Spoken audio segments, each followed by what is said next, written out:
Shalom saudaraku, saudara, saya yakin betul setiap orang ingin mengalami kehidupan dengan kesehatan yang baik, saudara.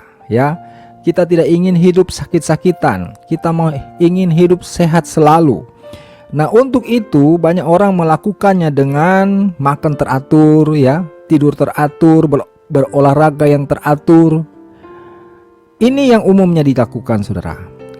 Akan tetapi kalau saudara sudah mengupayakan hal-hal seperti itu, ya, saudara sudah memperhatikan apa yang saudara makan, saudara juga sudah teratur makannya, tidur juga teratur, juga sudah berolahraga dengan teratur, tetapi ya, saudara masih mengalami sakit juga, maka kita harus melihat apa yang firman Tuhan katakan. Ternyata saudara, di dalam Amsal 17 ayat 22, firman Tuhan mengatakan kepada kita, hati yang gembira adalah obat yang manjur. Jadi hati yang gembira itu, saudaraku, adalah obat yang manjur. Tetapi yang dimaksudkan oleh firman Tuhan ini bukanlah hati yang gembira itu yang dibuat-buat, ya. Bukan juga hati yang gembira oleh karena hal-hal yang diberikan oleh dunia ini, saudaraku. Hal-hal apa yang diberikan oleh dunia ini? Ya, misalnya saudara inginkan sesuatu, ya, beli sesuatu atau melakukan sesuatu, dan dari situ saudara merasa gembira. Bukan seperti itu, saudara. Ya, itu hati yang gembira yang sifatnya sementara, temporary, hanya sementara, hanya saat saudara mengalami apa yang saudara sukai, saudara gembira. Tetapi setelah itu saudara tidak gembira lagi. Firman Tuhan maksudkan di sini hati yang gembira itu adalah di mana suasana kebatinanmu, hatimu itu memang terbentuk untuk selalu mengalami kegembiraan setiap waktu, saudaraku. Ya, dari hari ke hari, bukan cuma sewaktu-waktu gembira. Nah, bagaimana kita bisa mencapai hati yang gembira yang dimaksudkan oleh firman Tuhan ini?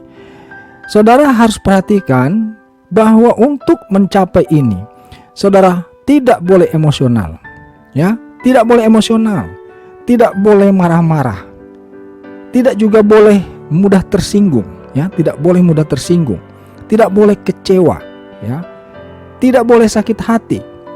Saudara juga tidak boleh dendam, ya. Ada orang yang kalau ada seseorang buat kesalahan itu diingat-ingat. Ini juga termasuk kategori dendam, saudara, ya, mengingat-ingat kesalahan orang. Seolah-olah orang yang berbuat kesalahan itu kepadamu tidak ada baik-baiknya, sehingga kesalahan itu aja yang diingat. Ya. Selanjutnya adalah jangan juga suka membesar-besarkan masalah. Ya, kalau ada persoalan, ada masalah, saudara, ya, terutama terkait dengan orang lain, saudara harus mencari penyelesaian dalam damai, saudara, ya, berusaha menyelesaikan dengan damai, bukan membesar-besarkan masalahnya. Tidak juga boleh menjadi pesimis, ya, apa-apa pesimis, tidak punya pengharapan. Selanjutnya juga saudara tidak boleh berpikir negatif, ya, atas sesuatu hal. Tidak boleh berpikir negatif, saudara.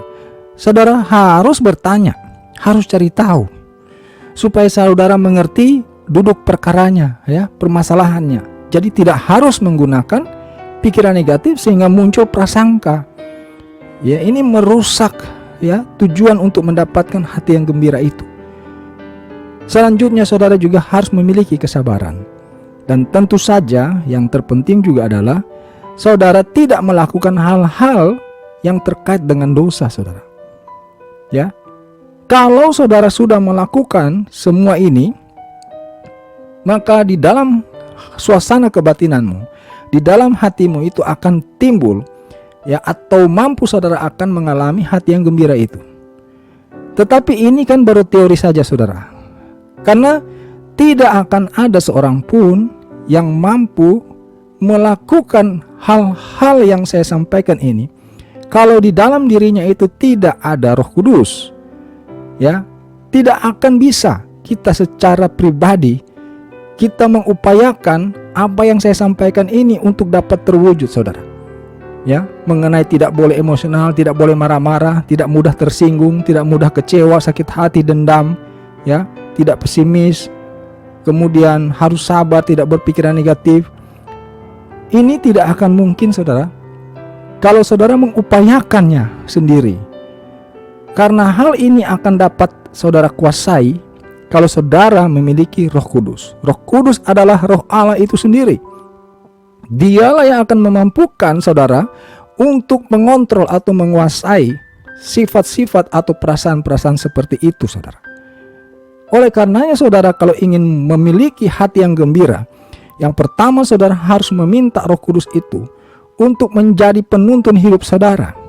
Dengarkan Roh Kudus itu, saudara. Ya, karena Roh Kudus itu yang paling tahu, yang paling menguasai apa yang ingin saudara lakukan ini.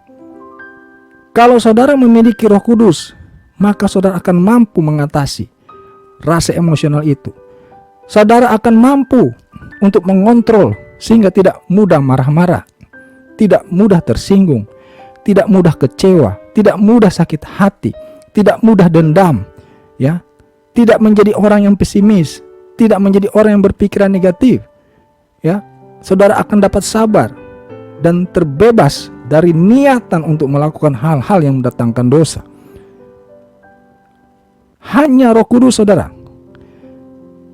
Ya, kalau saudara tidak mengundang Roh Kudus di dalam hatimu untuk menjadi penuntun bagi saudara, maka saudara akan sulit untuk melakukan hal-hal yang saya sampaikan ini.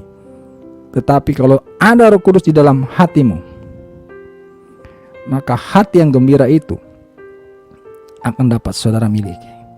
Ya, hati yang gembira adalah obat yang manjur.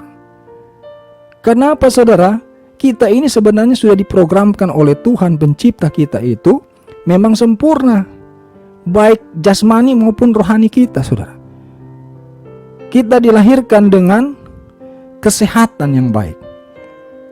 Ya, Yesaya 53 ayat 5 mengatakan, tetapi dia tertikam oleh karena pemberontakan kita, dia diremukkan oleh karena kejahatan kita, ganjaran yang mendatangkan keselamatan bagi kita ditimpakan kepadanya, dan oleh bilur-bilurnya kita menjadi sembuh.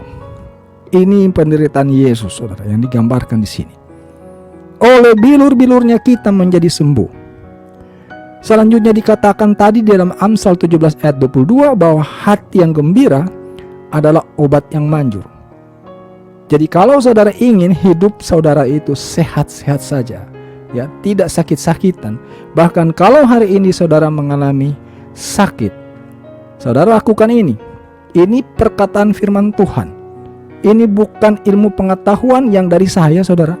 Bukan juga dari literatur penelitian manusia, tetapi firman Tuhan yang menyatakan demikian. Hati yang gembira adalah obat yang manjur. Untuk mendapatkan hati yang gembira ini, saudara harus meminta Roh Kudus sebagai kekuatan bagi saudara untuk melakukan hal-hal yang saya sampaikan tadi di awal.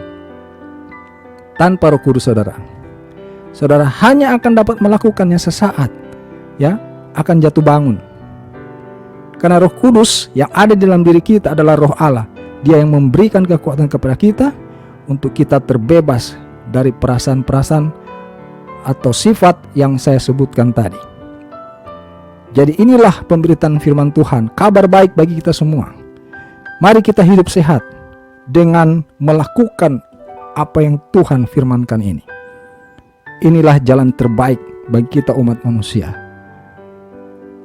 Demikian, saudara, untuk pemberitaan firman Tuhan kali ini. Kiranya firman Tuhan ini memberkati saudara. Dan kita jumpa lagi pada pemberitaan firman Tuhan lainnya. Haleluya. Amin.